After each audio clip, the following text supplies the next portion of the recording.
little cold open here. No music, no intro. We don't need none of that. It's the live before lock. Man, early slate edition, the Laffy Engelman reunion back, not in full effect, but back for now. I assume you'll be seeing more of this in the coming days when we have non-NBA slates, and I'm excited for it. Brother, it's been a while. How are you? I seriously have no idea when the last time we did a show together. Honestly, baseball last year? Last MLB season. Probably last August. No, wait. I dragged you onto something for the NBA once, but that was just like a throwaway. Matter of fact, you did. You drug me on for opening day this season. Yeah. That's right. So, okay, so there we go. Mid-October. It's April now. Sad, brother. We used to year round it. Multiple times a day sometimes. I was at the strategy show and deeper dive, depending on what was going on. I was at the grocery store yesterday, and I had an AirPod in. Kind of a dick, you do one, not a dick move, but you kind of what? You just do one at the grocery store? Absolutely. Yeah, I do both and noise cancellation. Don't even acknowledge me.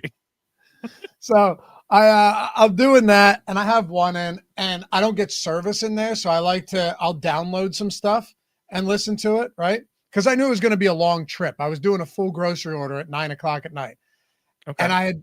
And after something ended, I had downloaded our Pocky Chip Challenge episode, and it auto played, and I just started cracking up in like aisle 3. I looked, dude, our production was so bad. My lighting looked like I was in a cave. I mean, it's terrible. We've come a long way since then, but glad we could do this, man. And what's up? You gotta, does your grocery store have Wi-Fi? It does, but it's still not, it does, and it connects, but it's still not great. So I just download stuff. I had the previous grocery store for us had some problems. Good Wi-Fi, started connecting to the Wi-Fi instead, so I was good to go right when I'd walk in. I've tried it. This Wi-Fi is trash, but hey, glad you guys could join us. We got a little live before action here. This is the time of year. Look, I'm fully transparent about this. Once it gets to July, I start to go, oh, we got a baseball show. Start looking at the calendar, seeing when football's coming up. And it's just one of those things, right? Because it's the only show in town, unless you're an avid WNBA fan, as Josh is. But it's this time of year I love MLB. Like, it's fun. You're digging in. You're finding guys. Like, there's a lot of pitchers right now and a lot of hitters that are really starting to, like, that you're seeing that maturation process, and they're evolving into really great players. So I love talking about it. Maybe not the greatest pitching slate today, but I'm glad you guys could join us. I'm glad my friend Josh Engelman is back in the seat once again. And if you don't mind, take a single second, atone for your sins this fine morning, hit that thumbs up, subscribe to the channel, leave a comment down below. Believe it or not, all 3 of those things are 100% free, and we'll gladly refund your misery if you hate it here. Just unsubscribe. Even take your like back. Matter of fact, hit the thumbs down, but make sure to do it twice. I just mixed in every spiel I've done over the last decade in 30 seconds right there. I feel like you're showing off because I'm here. Yeah, I don't know, man. Well, I've come up with a bunch over the years, but I am genuinely happy to excited for this, and glad everyone can hang out with us and make this happen. So yeah. Likewise. Yeah. Comment God. I set my man cave up based on your setup. Awesome, man. Yeah, it's a nice setup. And the optical illusion is people go, how'd you get a TV that big with those dimensions? But really, it's just 2 of them. It's a little trick. Sit in front, Josh. I still think you should go projector there. Nah. I don't, because the couch is right there, and then you have to put, I guess I could put the projector like here on the wall or something, but what I want to do is on my back patio, set that up. Okay. Right? That would be sick. Just have a little, but you ready to do it? Yeah, let's learn about this slate. All right. I want to point one thing out just for people that are early on in the MLB season. You're going to see some slates like we did yesterday where the sims don't give you a lot of a specific, very chalky player, and it is uncomfortable. I can't tell you the amount of times Josh and I have done this show being like, oh, nice, we have 5% of the chalkiest great pitcher on the slate. It happens. I ran with it. I went 10% Strider yesterday. On a 4-game slate. Did I win? No, I actually was live for a while to have a nice like top 5 finish. Finished 30th in the main, but okay. Strider ended up being the furthest thing from optimal. On another slate, that could be way different. Dude could just smash. But you're talking 60, 70% ownership in some contests. And baseball's an odd sport like that. You've been the one to point it out over the years all the time. It is not as simple as just playing chalk, even if they are seemingly good chalk, like it might be playing Nikola Jokic in the NBA. No, very different. Very different. There's a huge difference between playing Aaron Judge in baseball and Jokic in basketball. And that's why baseball gets fun. You were mentioning Strider there. We don't have any Striders on this slate, that's for sure. No, yeah, we don't have to worry about that at all. Holy shit, these names are garbage. Yeah, let's we've had a bunch of that lately, but let's make it. Listen, sometimes these Kiter Montero had 8 strikeouts yesterday. Josh, I don't know if you played the early, but he had 8 strikeouts. No. Some of these guys I figured, but some of these guys that don't look great go out there and put up good performances. So a lot of this is a leverage game. It is a flat out leverage game. You're screen sharing today, so let's make it happen. Jump into the Sims, then we can get into the top stacks. What are our? We'll start from top. We'll do a little top down approach here. Let's look at some pitcher exposures. Got it. Ooh, okay. Heaney, the guy, I guess. Yeah. It's not there's something that stands out big time here.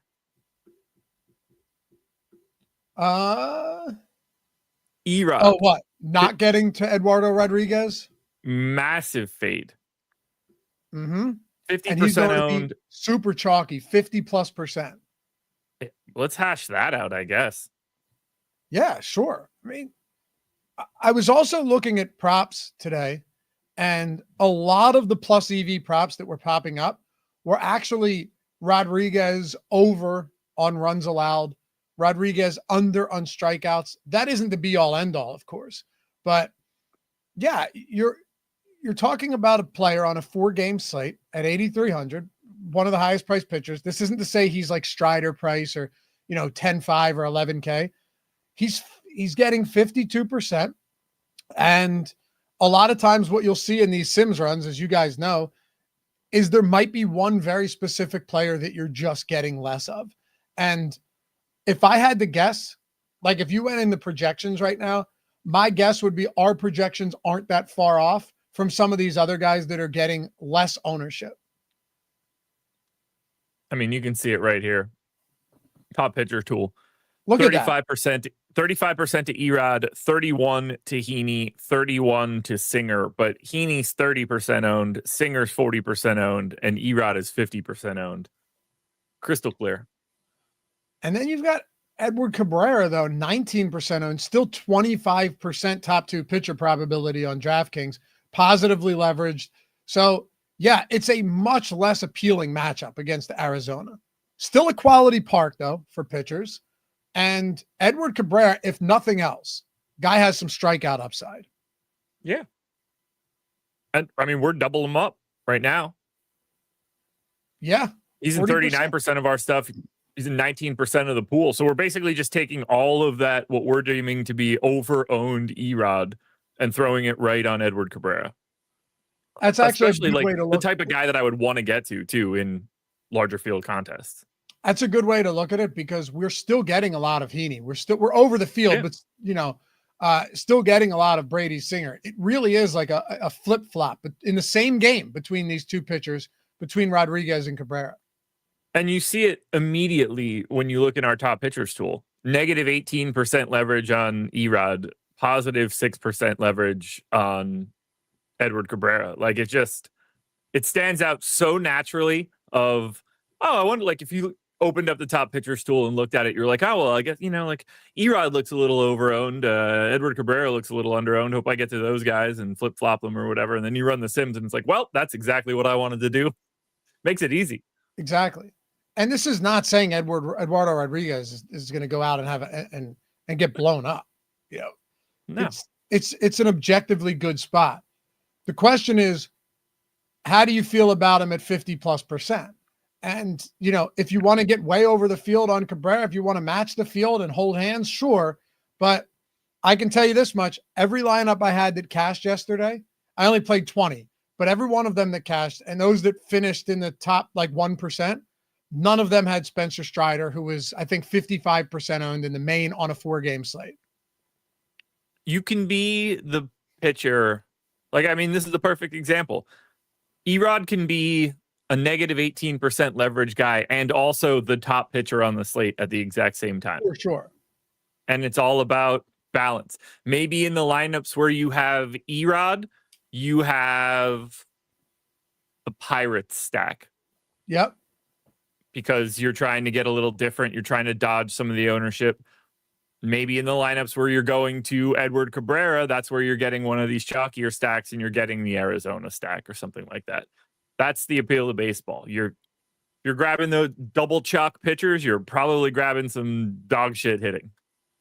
And in another world, or just another slate, you might have needed Strider. But yeah, the way that these sims work, it's not telling you what's going to. It's not a fortune telling machine. It's simply it's simply telling you, if this does well, you are going to do well.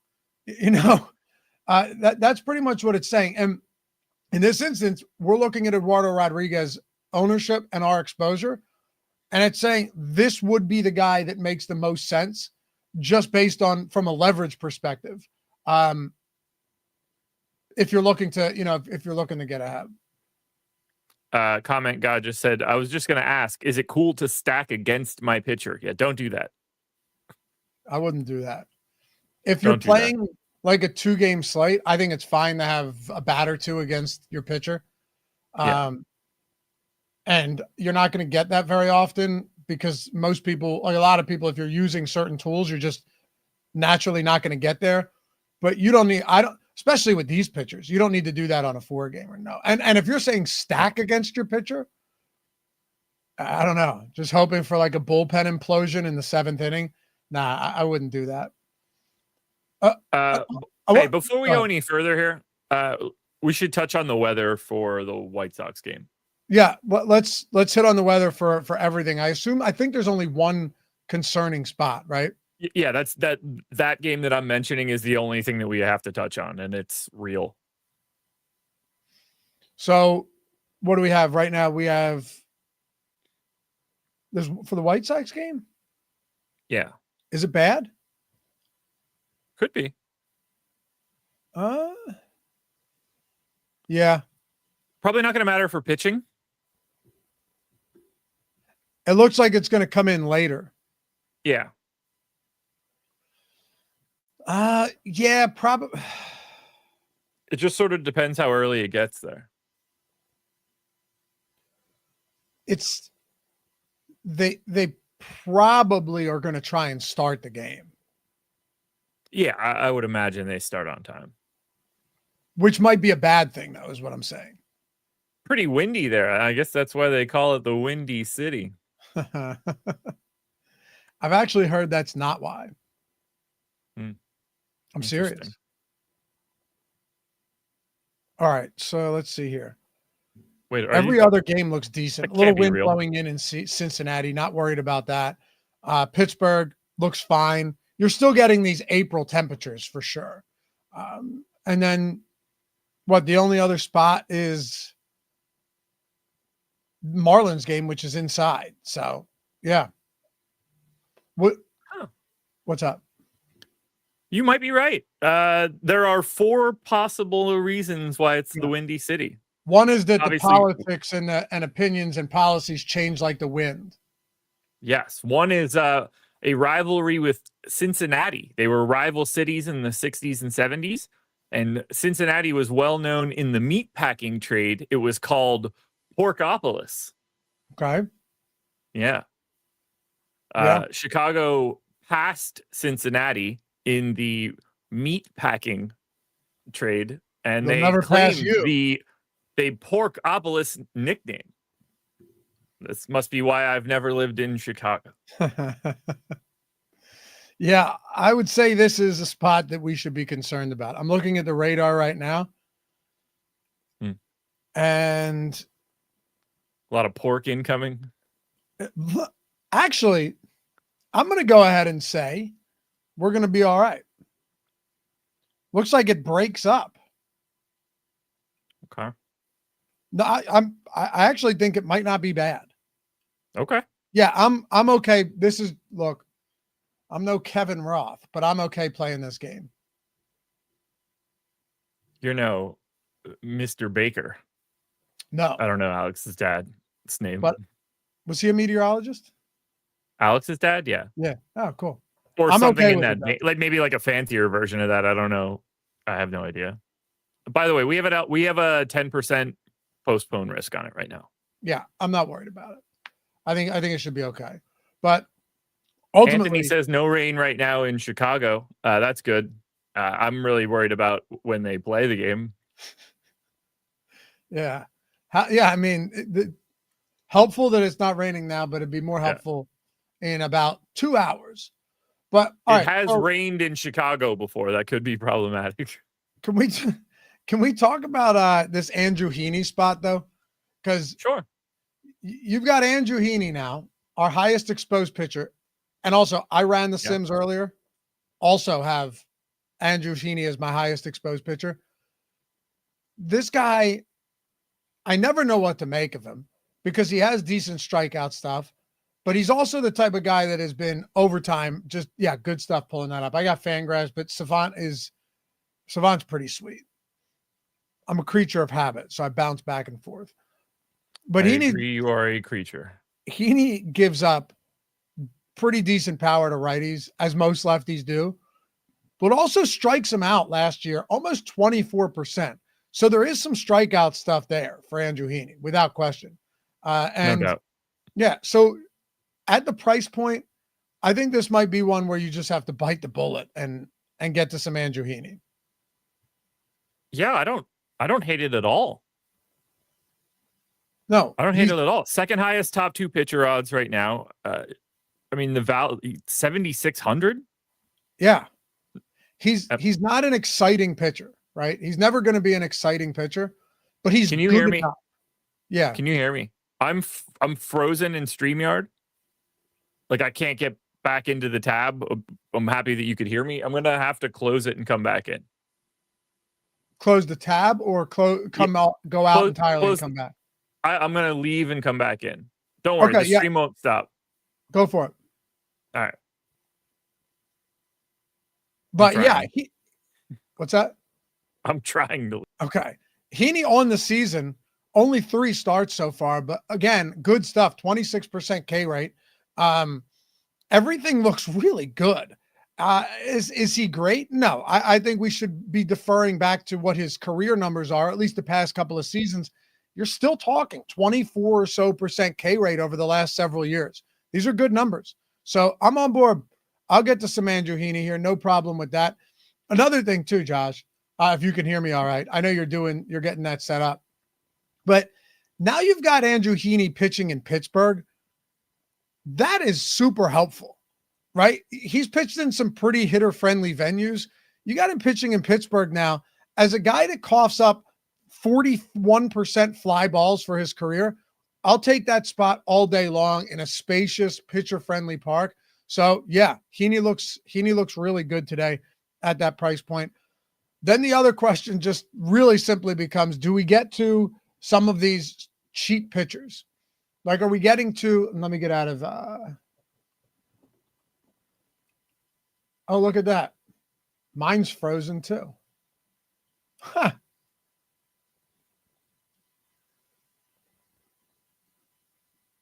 There we go. Yeah. Do we, and Anthony said roof open in Miami today. Yeah. I still, and we'll talk about that in a second. I still think if you're looking at these top options on the slate, and there aren't that many of them, if we're being honest. And actually, let me share this while Josh comes back in. I think the simplest explanation is that you're not going to be comfortable with anybody. Like no one's going to make you feel super comfortable.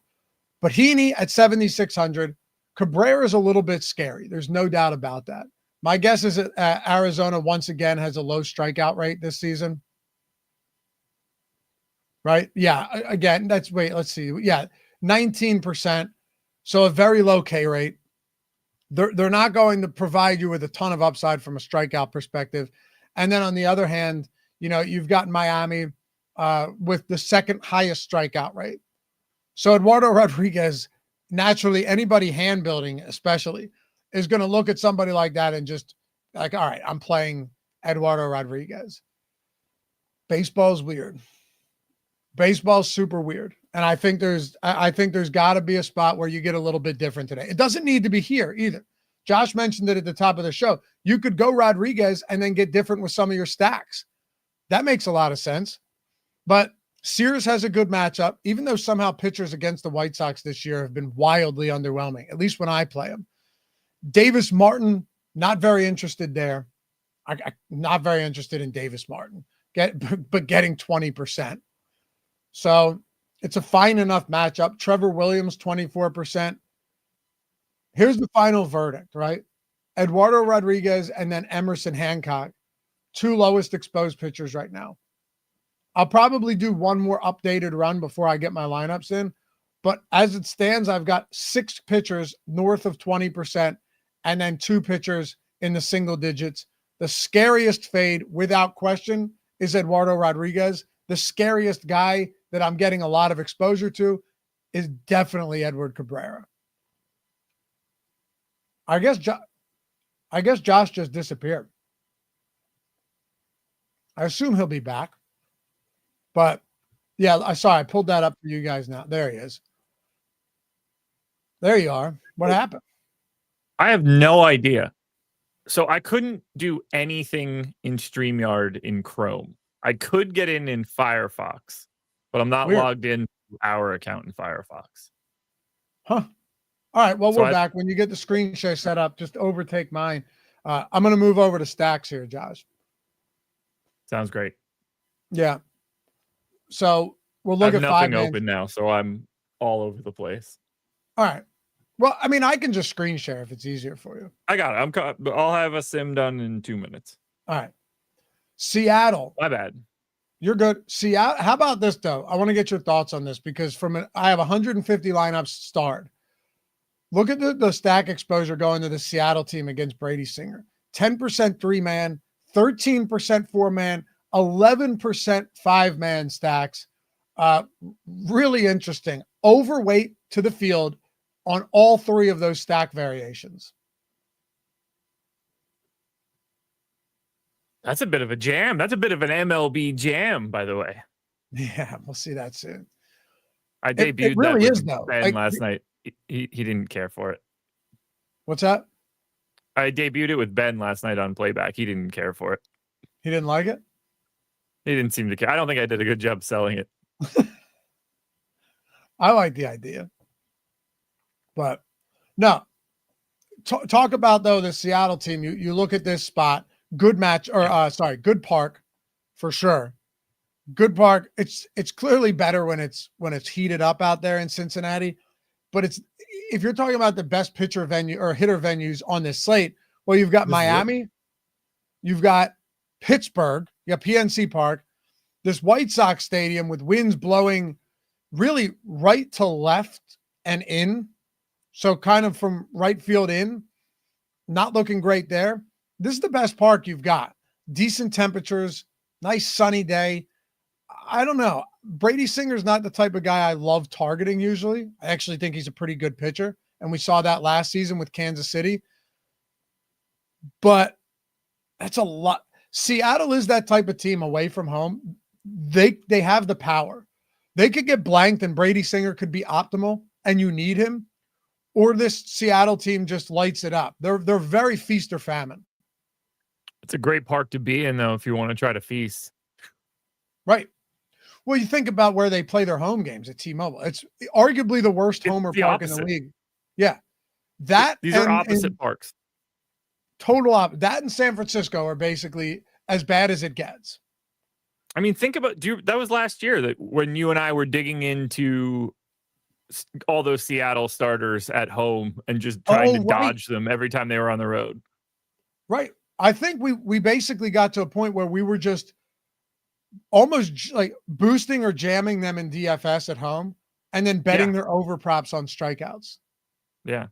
And then fading them on the road, or even sometimes stacking against them. It's I don't know why, but even more so than San Francisco pitchers or other spots, I've never seen a bigger discrepancy in performance between home and road for pitchers than the Seattle Mariners arms. All of them. It was staggering. By the way, I've never seen a bigger discrepancy in knowledge between me and you right now, because I just ran that entire sim on the main slate. I did that this morning.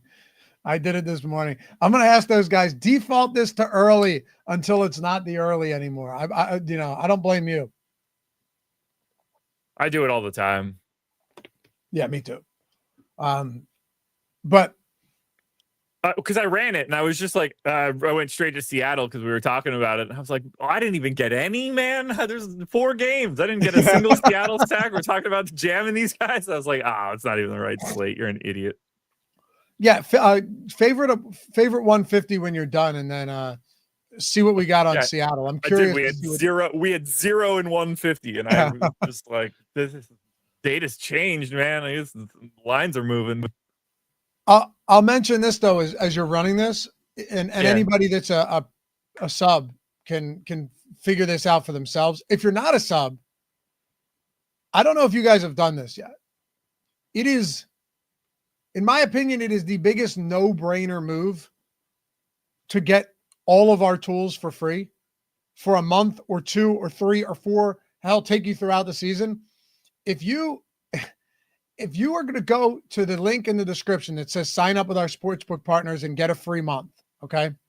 If you were to do that, you can get a free month, $120 value core Sims package.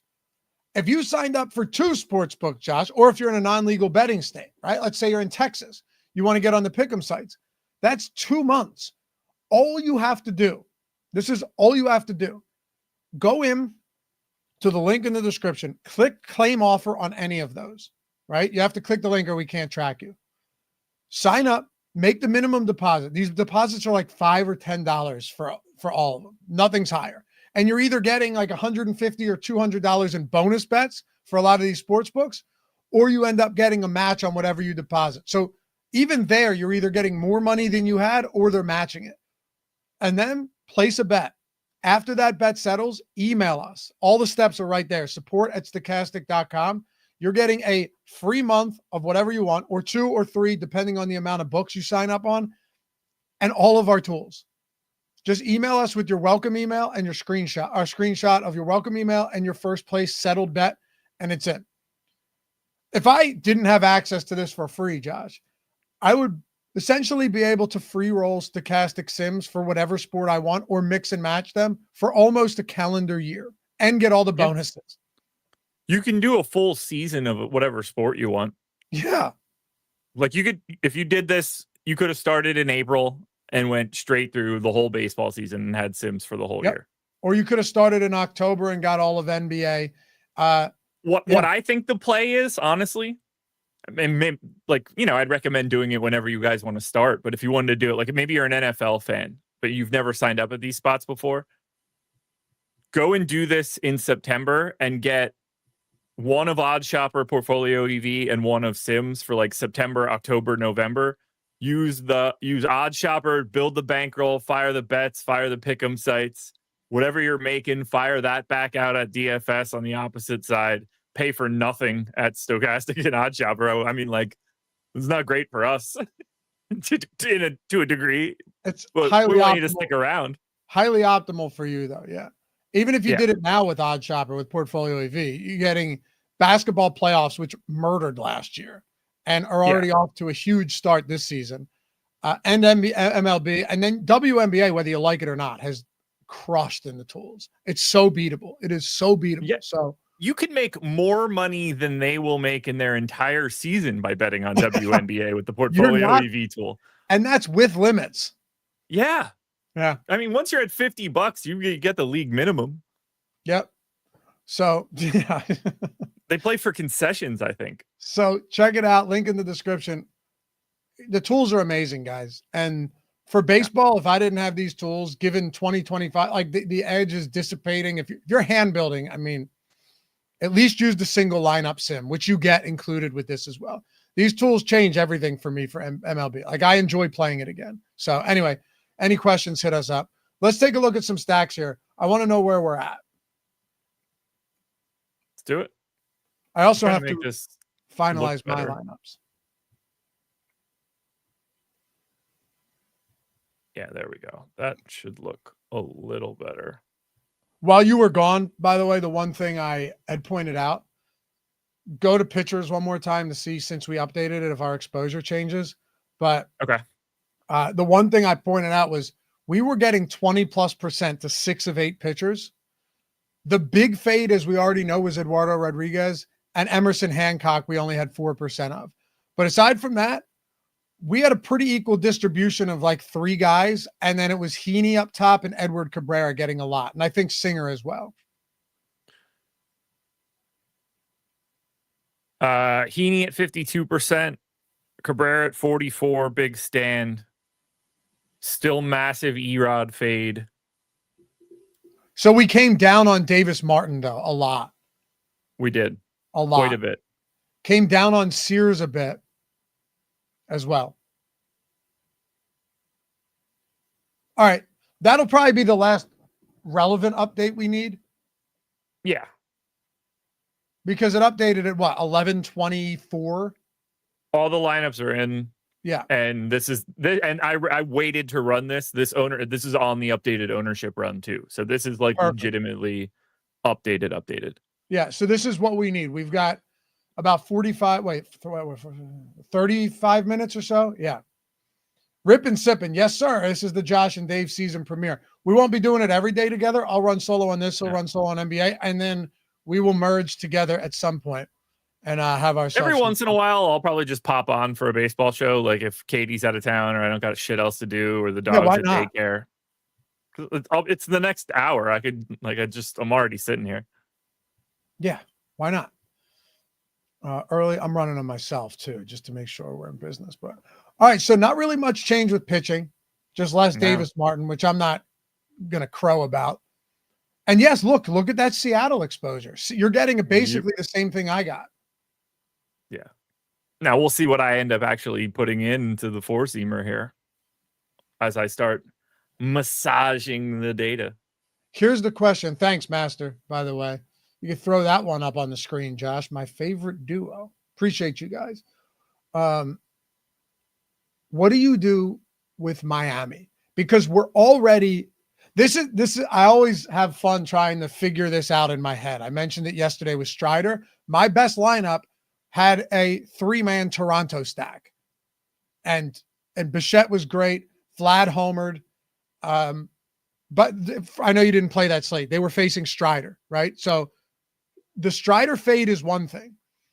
How do you work out with your lineups if you're not only going to fade, but if you're going to stack against them, right? Because if you fade them, you still need the lineups to do well. Maybe the pitcher, like let's say Eduardo Rodriguez, just ends up being okay, and he's not optimal, but neither is the opposing stack. So not having him and not having the stack is actually better. But then there's the other scenario where he gets blown up. Yeah. You are risking a lot, not just fading, but then also stacking against him. It's not something that I ever really worry about too much because I see both sides of it. You know, there are situations where it depends on the pitcher. Like, you see it more on smaller slates than you do on larger slates, because generally on the larger slates, the quality pitchers are going to be the guys that are getting the disproportionate ownership. Yeah. And you don't want to stack against those guys as much. But on a smaller slate, you could have a pitcher just be like slightly mispriced and he's getting 30-40% ownership. He's like a $7,500 guy, where stacking against him makes a lot more sense because he also fails way more frequently than the chalk owned good pitcher. So situations like that are the spots where like I'm very happy to stack against the pitcher. When it's a matchup against a talented guy, those are spots where I'm just happy to like just not have it at all. Especially on, and you nailed it. If it's an 11 game slate and you're fading Garrett Crochet, you don't need to stack, the Pirates against them. No. But if it's like the SP2 was chalky on a 5-gamer, he's probably just chalky because it's a value play on a price tag, not because he's some sort of ace. Like Kiter Montero yesterday, which is funny because I think the Milwaukee stack was optimal. And Kiter Montero was also in many of the top lineups, and it was the same game. So he gave up. Okay. He gave up like 4 or 5 runs, 2 or 3 by way of homer, right? But he also struck out 8 and was 6K or something. So yeah. I'm going to start filtering this to see what I would get with my own filters. Walk through the process for everybody watching what you're talking about. I will absolutely not do that. No one should be using my filters. Avert your eyes while I give you guys my secret sauce. No, I'm sorting out. You can filter any one of these columns that you want. So I sort out some projections. I'll set up some like ownership scale, and then I'll filter out dupes, and then set up based on uniques my top 20 that I'll put into the 4-seamer. But right now I'm cutting out some of the top projected lineups. I actually shouldn't have done that yet, but that's besides the point. I also need to find out how big like the max ownership is 302. The min ownership of anything we have is 106. Like that range is relevant to me as well. So how much are you cutting off the top? In terms of fantasy points, like 1 point, basically. I'm just getting away from like the tippy top, like cash game style lineups. And by the way, in case you guys are wondering, you're not talking about removing the top simulated ROI lineups. You're talking about the top projected lineups, fantasy points. I mean, they can be simulated ROI, but in this case, it's fantasy points specific. Right. Saying the process is not going in and eliminating the ones with the high. Yeah. No. But I just want to get into like different ownership tiers. So I end up taking out some of the most chalky lineups, but I don't want to be too far off the beaten path. Yeah. So I'll also, make sure that I'm not all the way at the bottom either. What is that? 285 you're saying? Yeah. In this particular case, yeah. So you're asking for a range. You're asking for a range of 150 to 285? Yeah. Yeah. Just trim out everything at the bottom, trim out everything at the top. Take out some of the more highly projected lineups because they're generally going to be a little cashier. And then I'm going to take out anything that has a projected dupe. That leaves me some sort of amount of lineups. If we look at top 20 with 3 uniques, barely any jumps, I could probably take that up to 4. I don't want to fall too far down the list just to get slightly more unique lineups. And in this case, I don't think that I am. So if I save those now, my personal exposures would be very minimal in terms of 5-man stacks, actually. Only 2 out of the 20 lineups that I just put together have a 5-man. 1 Seattle and 1 is Miami, oddly enough. So which I don't think is nuts either. You're talking about a 4-game slate too. You don't. Yeah. I don't think you need to get such a concentrated ownership. You have a lot of 4-mans though. A lot of 4-mans, a lot of 2-mans, a lot of salary left on the table. Yeah. But let's see what I got for pitching. That's always interesting. God, I love these tools. They're so good. Get them for free. 1 out of the 20 with Erod. Wow. Well, that's not surprising at all, really. No. Do you not at all. Do you ever run uniques? Yeah. I have it on 4 right now. Yep. I do it all the time. Yeah. Certain sports I like it more, but I'll absolutely sometimes in MLB at bigger slates I'll run it above 4. Oh yeah. It just depends on how far you're dropping down to get those final few lineups. I also don't And there know. are situations where, like, if I see like 2 break free that are like way down the line because of it, I'll just uncheck those and grab like the 2 best. Like, Yeah, you don't have to be like beholden to it. they'd barely be in the 150 if you were playing 150. Yeah. So Yeah. my thing too though is, and I don't know where you're at on this. If I'm playing fewer lineups, I like to get a little bit more of the uniques because I want to spread myself out. Like if I have 150, I already know I'm firing more bullets and I'm going to have that diversification. But Yeah. if I'm only playing like 20, 30 lineups, I want to give myself a chance for 1, 2, you say break free, but I'm talking once contests are live. I want to be able to have 1 or 2 break free.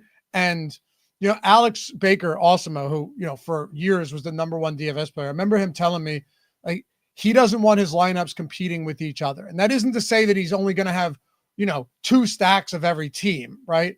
But he doesn't want them competing with each other. And I think that's why a lot of times you would see him win tournaments where he'd have, if you saw the 150, like the bar on the app, he'd have maybe 1 or 2 that were even in the cash sometimes. And one of them would win everything.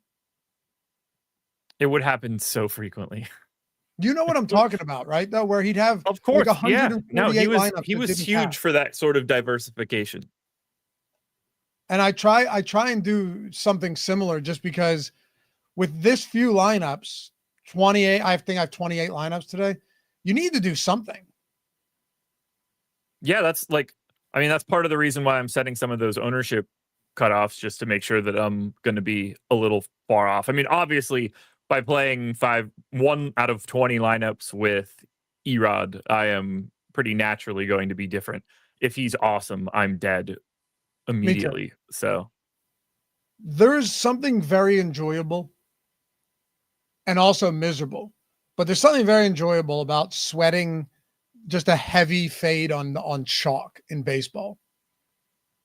Oh, it's great, especially a pitcher, because you can put that game on and you're just like, I hope this guy gets fucking blasted today. Yeah, like you're hoping everything is in the seats. That's a fun way to do this. Like, it's hard to, like, it's so, that baseball fade is so satisfying if you're fading the pitcher that you're watching, because all you're doing is cheering for home runs on every single pitch. It's the most fun way to do it. It's the best. Yeah. It's like going to a driving range.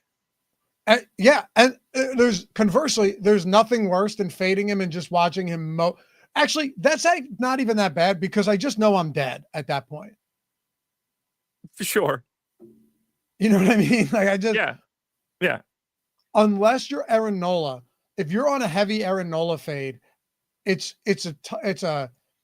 up and down, right? It's a roller coaster because he'll go 4 clean innings with 7 strikeouts and then give up 6 runs in the 5th. Or yesterday, he'll just give up 4 in the 1st. Oh, that's also a very awful experience when your pitcher's cruising and then you're just like, all you want them to do is take him out.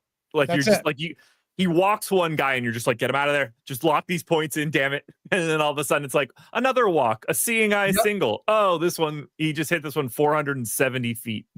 Well, what's even worse than that is when they load the bases with no outs and then they get yanked and they're responsible. They're on the hook for they're on the hook for anything. Right. Mm-hmm. So then at that point, because I know it's just going poorly, I'm like, just leave them out there. Let them die or let them get out of the inning, right? I don't want the inherited runners credited to them when a shitty reliever comes in and gets blasted and gives up a grand slam. Just let me, die on the same hill that I came in on. I'm with you. Baseball's the best. Day baseball's the best. Day baseball is so much fun. 3 years ago, whatever. Either 2 or 3 years ago, I watched more baseball than I have in years, probably 20 years. It was just permanently on from if there was anything during the day, it was on all day from noon to 10 o'clock at night when I would go to sleep. Oh, I forgot to change my percent to first. I got to rerun that. Damn it. My sometimes locked 12-10. Yeah, 12-10. My exposures right now, I have Brady Singer more than any other pitcher. Okay. And I actually have less Seattle than I thought I would have earlier. So this run, I have less Seattle. Probably a combined between still 15% between 3, 4, and 5 mans. But I am getting to a lot of 3-man Miami and Arizona. That is interesting. A lot. Combined 32% 3-man stacks between the Marlins and the Diamondbacks. I'm tempted to boost Miami right now and try to get a little bit more. I was going to go MLB Jam for this one, but we'll unveil that at some point. Yeah, it's going to be. I'm going to enjoy doing it. I don't have if any. Braves are on the early, I would have just done 150 or in this case 20 Brave stacks. Yep. So for anyone wondering, I have no 5-man stack more than 7%. I have 3 teams with 7% 5-man stacks: Arizona, Cincinnati, and Miami. That's interesting. Okay. And then 4-man stacks, a lot of Washington against Pittsburgh. Heaney. Okay. 14%. I still have 30% Heaney. They do have the lowest stack score of anything in our top stacks tool. But, that's it gives you a little bit of cover just in case it goes ultra wrong. Yeah, I mean, I'm not going to die if at 14%. I don't really have any 3 or 5 mans. It's mostly just 4 man. So I'm okay with that. Man, these pitchers are gross today. Plus, Heaney's no stranger to coughing up some power. No. Certainly when I roster him. That's the advantage here, is if Heaney's getting lit up, it's probably going to be by way of the long ball, no matter where the park is. He does tend to allow a home run from time to time. It's gotten better. Definitely better. 2021, 2 home runs per 9.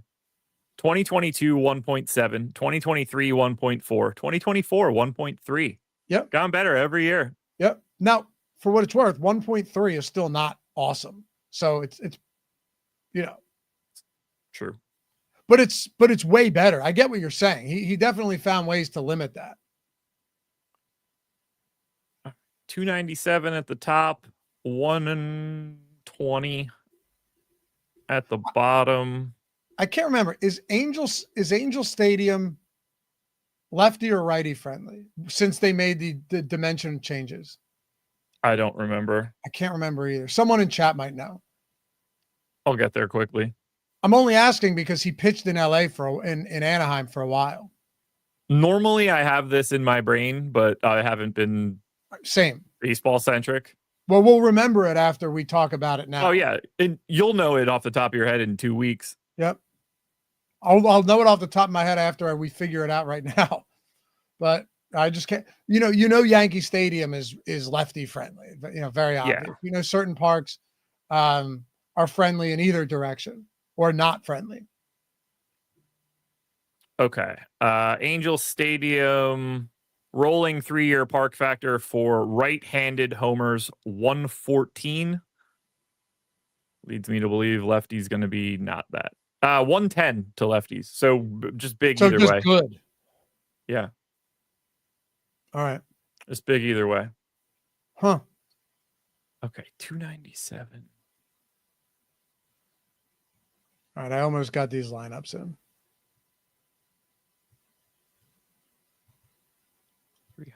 Obviously, the big fade is Eduardo Rodriguez. I'll live with it. Where are you guys fading? Are there spots that you're looking at that you're just not getting to, be it bats or pitchers? Because I don't know. And once you're done with this, Josh, I'd love to take a look at the top stacks and just see what some of these implied totals look like. If there's any team that are head and shoulders above everybody else. Top stacks? Yeah. Yeah. Wow. Miami has a 5-run total. I can make that look a lot better on the screen. No wonder we're also getting the Cabrera. This Diamondback stack's projected for almost 20% ownership.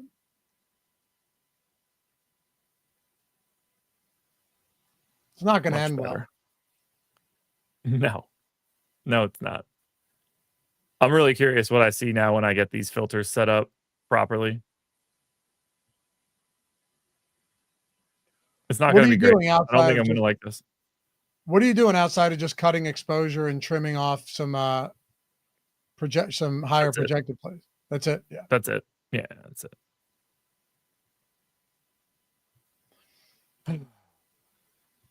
I will say this entry manager that we have in the Sims makes my life so easy.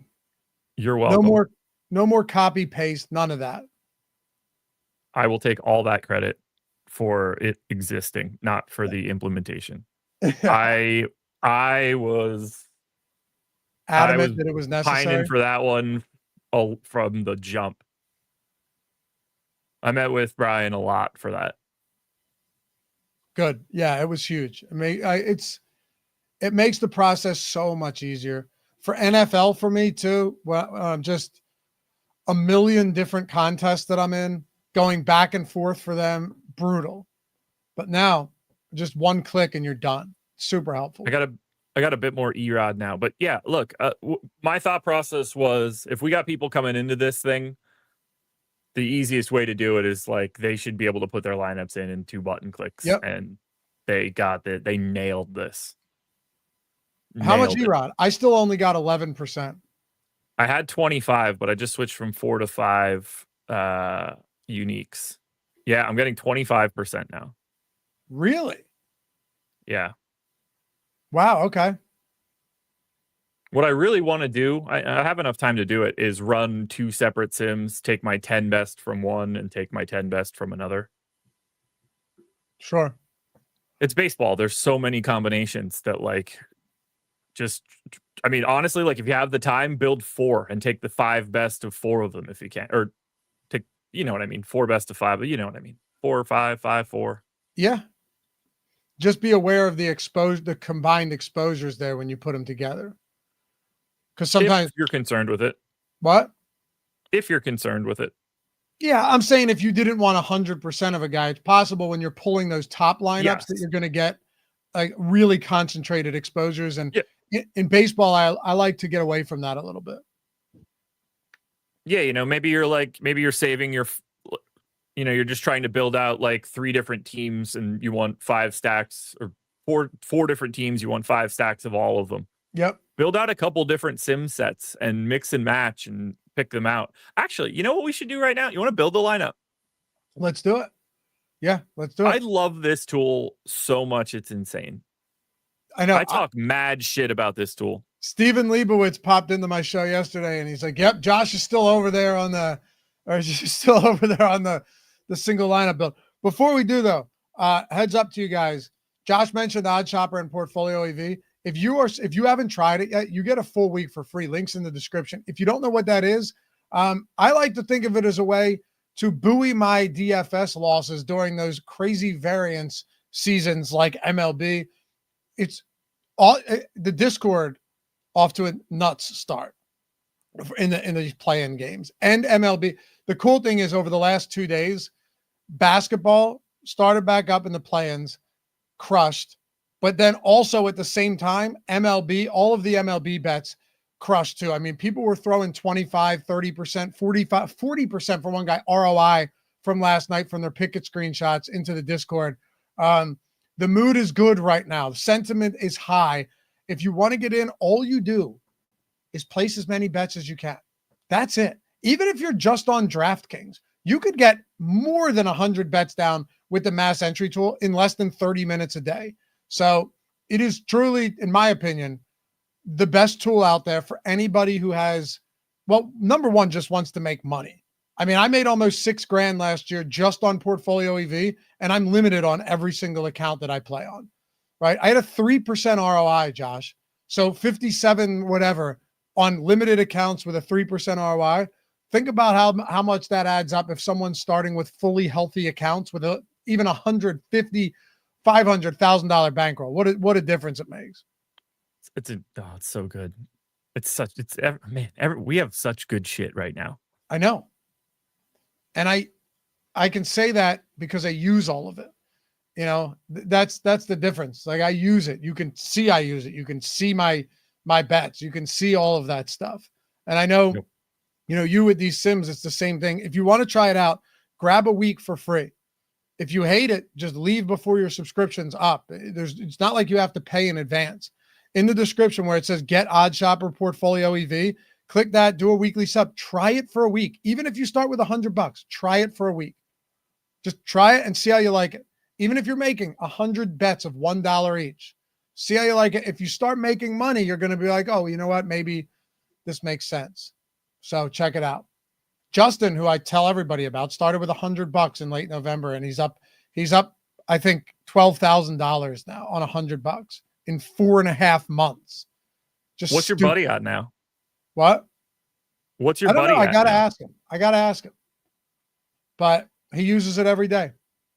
Anyway, free week. Try it. You'll love it. Perfect sidekick to DFS. It is the perfect complementary piece to DFS. What are we working with here? What are you building? I'm winging it right now. I have way too much salary left over. That much I could tell you. I don't know how I'm going to fix that problem. But I spent a boatload. I got a lot left over. Also, self-made with that question. If you just type into the YouTube search, Stokastic MLB Sims, Greg just a couple weeks ago did a full tutorial on that. I think it'll help you a lot if you're more familiar with other products. Just type in MLB or Stokastic MLB Sims, and that tutorial will be the first result or search result you get. That should help you a lot. Anyway, let me see what you got going on here. We got 10 minutes to lock. My lineups are in. I assume you're locked in. Oh yeah. I'm trying to figure out how to spend more salary, and I can't seem to do it. So you went Heaney and Edward Cabrera. Oh, Yeah. nice. A little three-man Seattle with Raleigh, and Polanco. You went four-man athletic stack? 4-man A's, 3-man Seattle, O'Neill Cruz just to spend some salary. But this is going to be like negative 70% ROI. You still have a full player left over. Yeah. In salary. Yeah. It's not gonna be good. Oh, I'll take that all day, brother. I can make this lineup better too. Now I'm wondering, looking at my own lineups. Yeah, here's one with 2,100 left on the table. Here's one with 1,900 left, 2,000. Yeah, I have some with a lot. Yeah. Here's one with 2,500. I don't know if I have any with 3,800. But yeah. I don't have a upgrade on the Pittsburgh side. Like I'd like to make that a 2-man Pittsburgh. A 4-2-2. But I don't have any other place to spend salary. Try something for a second. Oh no, because you can't go Brady Singer and pay up there because you have Seattle. I guess I could take Julio Rodriguez right here. You still have 4,100 left. I have more now. Yeah. But now I have a 4-4, but I don't want the 4-4. Gets better. I'm so fucking good at this. It's ridiculous. Oh my god. I'm not even building good lineups, and I build good lineups. I'm looking now to see what lineups I'm maxing with. Like, or getting close to maxing the 50K. And looks like a lot of them have Ellie in them. 5,700. Okay. Which makes sense. Yeah. I have a lot of Julio Rodriguez. Just from wondering where. Oh, and a lot of Josh Naylor. So that makes sense. That's basically how I'm getting close to the 50K on those. Oh, and Corbin Carroll, James Wood, and Julio are my 3 highest owned players, and they're all 5,200 or higher. I'm about to make this lineup even better. I just took on more projection and less ownership, and now I have 5,100 remaining. And I think this should be higher than the last one. I think if you're not going with Arizona stacks, yeah, where they I'm have all nice those with this. Not bad. I'm telling you, man. I'm the truth when it comes to this thing. Try one without Edward Cabrera. Go like Brady Singer and then get rid of Seattle. I just want to see what an Arizona stack looks like. Brady Singer, get rid of Seattle. Yeah, because we don't want Seattle against Brady Singer. Correct. And then go with like a 3-man expensive Arizona. So yeah, Naylor, Corbin Carroll, and then we could do whatever we want here, really. Let's see what else is out there for Arizona options. Catcher would be. We could go Gurriel. So I auto completed before after I put Singer in and left the 4-man A's, and it gave us Bart and Candelario, I think. In this case, the autocomplete is such a sick feature. It's great for the NBA. It's going to be really awesome for NFL if you like build out your stacks and your comebacks, and then you just optimize around that, and then like you just flip flop one guy. Shit, I didn't think about that. That is a great call. So you build out, you have your quarterback, you have your double stack, whatever, maybe a run back, something like that, and let it do the rest of the work. I really like that idea. So you're still getting the bones of what you want. All right, I'm going to swap. No, I'm not going to do that. I can't do that. I guess it is Joey Bart in that scenario. And then if you go to third, it did give us Candelario. I'd rather not do that. We don't have a Pittsburgh option. We can't go Washington. That can be Norby. Let's see it.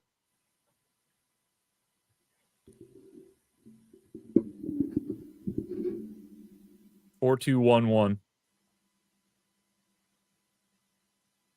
Okay. It's green. It's green. Anthony asked, thoughts on red stacks? Let's build one. Let's build one. Also, can you, real quick, do you still have the top stacks page open? Yep. I just want to see what the implied total and ownership is on them. Yeah, so they're up there. Doesn't at all mean it's a bad stack, right? It's still, I think they have the highest stack score for us of any team. They do. Yeah. So yeah, let's try a little Reds action here. Okay.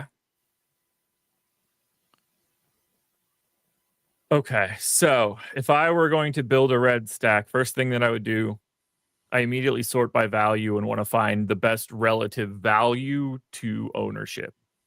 Certainly, we want to go to Cincinnati outfielders. I think Austin Hayes is a natural first stop, single-digit ownership, top of the order, second best or third best value play from Cincinnati.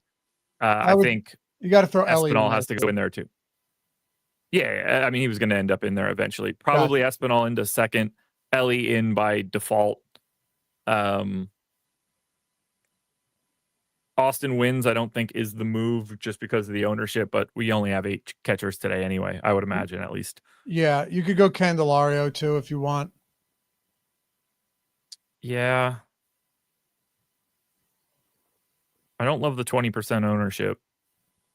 Okay. What about TJ Friedel? If I was going to go to an outfielder, I would probably go to Dunn over Friedel, but we can do one of Candelario and Friedel. I'll let you choose which one it is.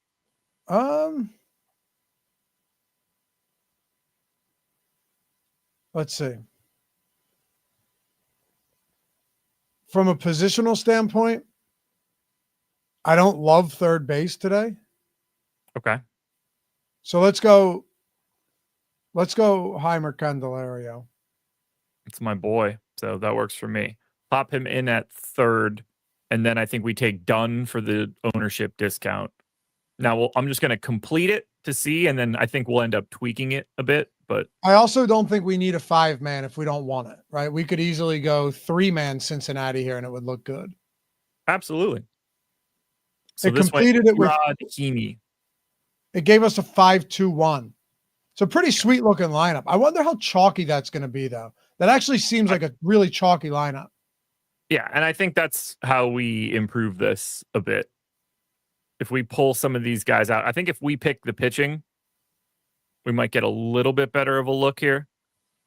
Yeah. Let's go Edward Cabrera.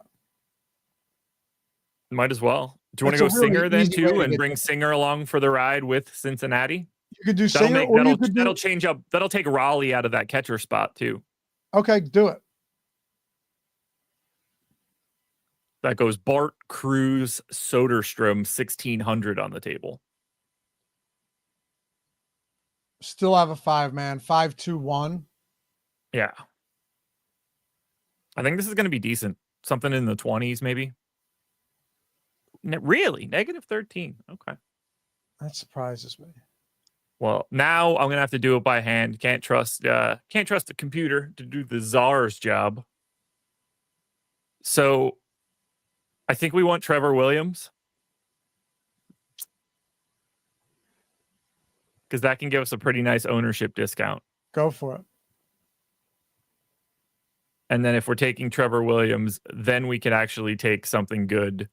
I think that has to then be Heaney. So we're just taking both pitchers in Washington, Pittsburgh. I also think one way to do this would be, we don't have to, but like a 3-man Cincinnati stack too, instead of 5. I pretty much removed all filters and favored 150 lineups and wasn't really getting many 5-man Cincinnati stacks. I was getting a decent amount of 3s. This has to blow. 5,200 on the table. Full pitching stack of Washington, Pittsburgh, full game stack Cincy, Seattle. Hey. Okay. So now all right, put in. You give me what you want me to do here. You want to go to a smaller Cincinnati stack? Yeah, I want to try Ellie. Okay. This will be our final our final thing.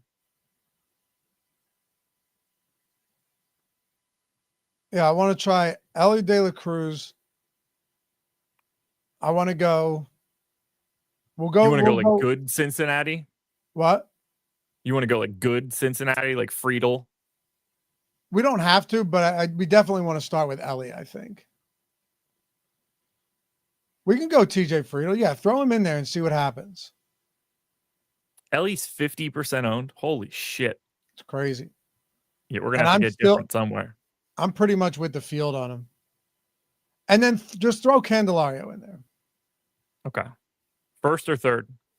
Third base, for sure. Okay. Now let's try it with, let's go Andrew Heaney. And